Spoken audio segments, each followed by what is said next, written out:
I am the Tofu Golem. Please enjoy the video. You start by verifying your iPhone model, and iOS versions support the dynamic island. This matters because system hooks differ across builds. Once done, back up your device and enable any developer or display options required by third-party tools. Next, install the resizing app or enable experimental UI flags. These provide the controls you'll use.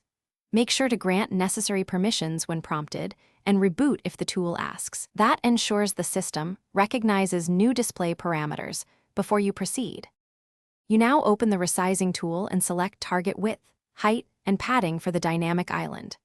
While adjusting, also tweak animation timing, opacity, and notch alignment so content doesn't overlap important indicators. Once you set values, preview changes in real time and look for clipping or touch dead zones. That's where most mistakes appear. If preview looks good, save the configuration as a profile and apply it system-wide. Make incremental changes. Test after each tweak to isolate issues quickly. You finish by applying the saved profile and restarting the UI process or device so the new dynamic island size takes effect cleanly. Then test touch responsiveness, notification behavior, and camera cutout interactions across several apps. That confirms stability. If something breaks, revert to your previous profile immediately, reduce size increments to isolate the problematic change, and check app or system logs for permission or rendering errors.